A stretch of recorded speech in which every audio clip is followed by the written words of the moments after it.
Hello, this is Adam from Wax Pack Guides. I hope you're doing well. In this video, I continue down the road of sorting the box of baseball cards that I got at a garage sale a few years ago.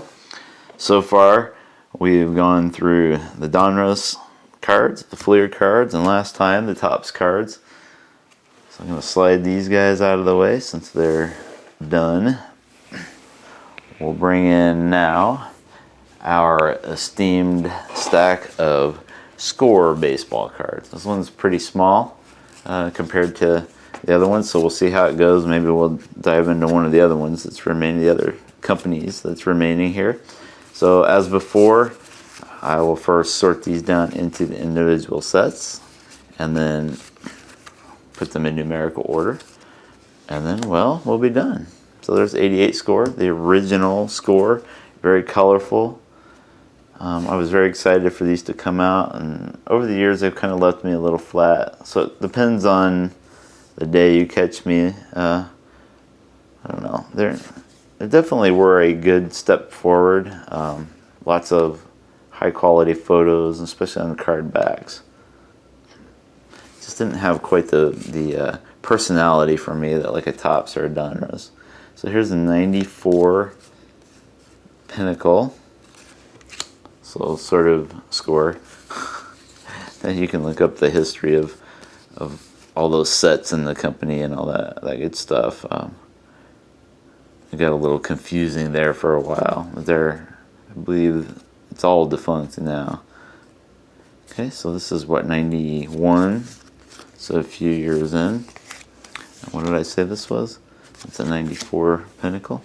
Okay, and here's some more Pinnacles. Looks like these are all the same.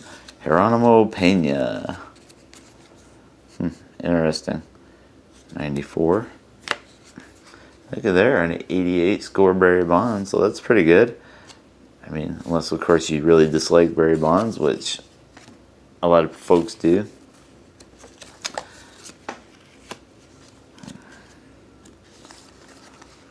The question of whether Bonds will ever get into the Hall of Fame continues to swirl out there.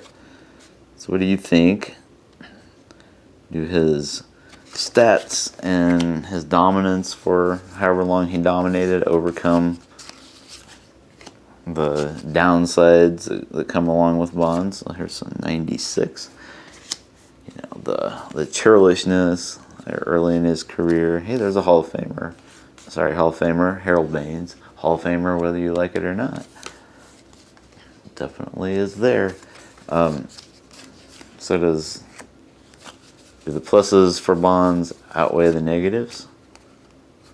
Or do you think he should be on the outside like he is? So there's a 90 Score. Score was a little bit, with the exception of 89, the first few sets were a little bit like Upper Deck for me. They all kind of looked and felt the same, which I guess is, there's something to be said for consistency. But again, it left me a little lacking in the personality department. And there's Randy Bush, 90. And there's a 96 Score Select. Albert, Don't Call Me Joey Bell. So by then, Bell was tearing stuff up. Ooh. You turn over the Albert Bell card and you get Jeff Bagwell stats. That must be some sort of an error card, right? Worth a lot of money? Oh no, there's just two cards stuck together. Darn. Anyway, Bell hit 50 home runs in just 143 games in 1995. Well, that wasn't too shabby. He was an amazing hitter, that's for sure. Anyway, so Score Select 96, right? And this is Score 96. So pretty easy sorting to do here. So we've got, oh, did I mess up? Yes, I did. Look at that. They look so much alike that I put this 90 Score Dennis Martinez in with the 88s. El Presidente. Okay. So here we go. Yeah, I like that Bonds card.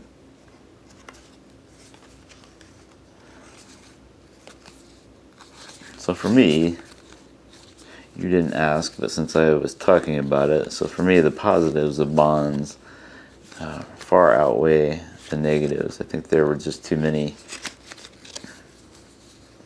people who got caught up in the PEDs or potentially were PED users, or however you want to put it, to single out some of the greats and keep them out like of the Hall of Fame. If you get to the borderline players, I have less of a problem with them being out. Like, you know, Sammy Sosa put up some big home run numbers, but he was not dominant like Bonds and Roger Clemens from the mound side.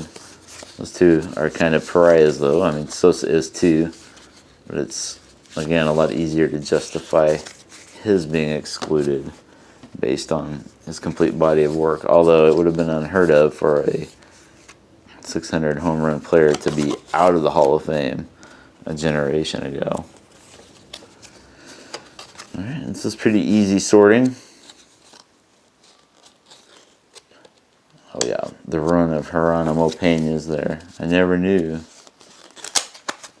that I needed 4 of these guys, and part of the problem with these super premium photo cards is that they tend to stick together, and then when a brute like me pulls them apart, you get some of one card stuck to the other. Darn, you gotta figure that Peña was worth at least, you know, I don't know, 0.2 of a cent, something like that. And I ruined 2 of them all at once. Breaking the law, breaking the law. Alright, there we go. I think we'll stop there. That's my stack of scorecards from my garage sale buy from a couple years ago. We're getting down to the wire now. I think we have 1 or 2 stacks of baseball cards left. Got some football, basketball, hockey, maybe a few oddballs, and then we'll be done.